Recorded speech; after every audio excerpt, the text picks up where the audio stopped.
इस कहानी को सुनकर आप सभी के होश उड़ जाएंगे। आइए कहानी को स्टार्ट करते हैं। ज़्यादा समय ना लेते हुए राजस्थान के एक छोटे से गांव बंसीपुर में गर्मी अपने चरम सीमा तक पहुंच चुकी थी। आसमान में सूरज मानो जैसे आग बरसा रहा हो और धरती तवे की तरह तप रही थी। गांव के कुएं बिल्कुल सूख चुके थे और टंकी से आने वाला पानी भी अब बंद हो चुका था। गांव की औरतें सुबह सवेरे मीलों दूर जाकर पानी लाती, सिर पर मटके और आंखों में मानो जैसे कितनी थकान हो। उनमें से एक चंपा नाम की महिला थी जो हर दिन अपनी छोटी बेटी के साथ पानी लेने जाया करती थी। एक दिन चंपा की बेटी ने अपनी माँ से पूछा, माँ, हम क्यों ना इस गांव को छोड़कर कहीं शहर में बस जाएं, जहां पानी की सुविधा अच्छी हो और हमें दूर जाकर पानी ना लाना पड़े। अपनी बेटी की इस बात को सुनकर चंपा मायूस हो गई। चंपा ने उसकी ओर देखा और उसने अपनी बेटी से कहा, बेटी, हम जैसे गरीबों का यही हाल होता है।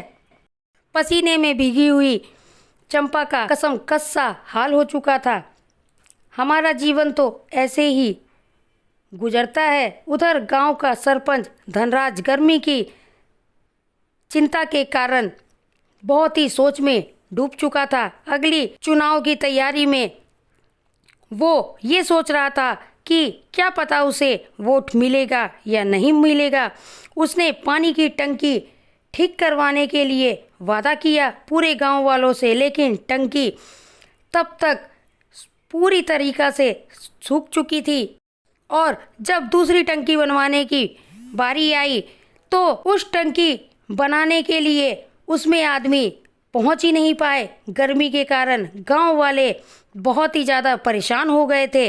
पर एक दिन कुछ युवाओं ने एक सामूहिक काम करने के लिए ठान लिया और उन्होंने कहा, अब हम ये गर्मी का मौसम बर्दाश्त नहीं करेंगे। रवि, सरिता और इमरान ने मिलकर गांव के पास के एक पुराने तालाब की खुद से खुदाई की और सारे लोग उनका मजाक उड़ाने लगे। लेकिन धीरे धीरे पूरा गांव एकजुट हुआ और लगातार 7 हफ्तों तक उस गड्ढे को खोदते रहे।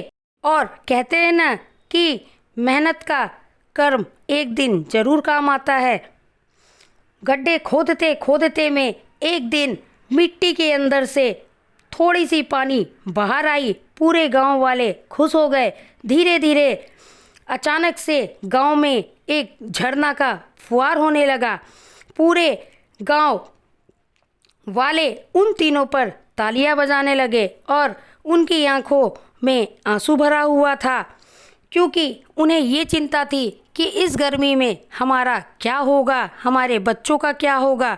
प्यासे होठों को राहत मिली और दिलों में गांव वालों के उम्मीद जगी। चंपा ने गुड़िया को गले से लगाया और कहा, देख बेटा, जब गांव एक हो जाए तो प्यास भी हार मान जाती है। मन में मेहनत, आस और विश्वास रखने से हम हर मुश्किल काम को कर सकते हैं। इसलिए हमेशा जीवन में संघर्ष जब भी आए तो तू कभी पीछे मत हटना। उसने अपनी बेटी को बड़े ही अच्छे शब्द में इस शिक्षा को समझाया कि हार जीत तो जीवन में लगी रहती है, हमें पीछे नहीं हटना चाहिए। अगर आपको मेरी ये कहानी पसंद आई हो तो इस वीडियो को लाइक, शेयर, सब्सक्राइब करना मत भूलना। और अगर आप प्रीति शर्मा स्टोरी पर पहली बार आए हो तो कमेंट भी करना। ऐसे ही आप हम सबका सपोर्ट बनाए रखना, अपना प्यार बनाए रखना। धन्यवाद।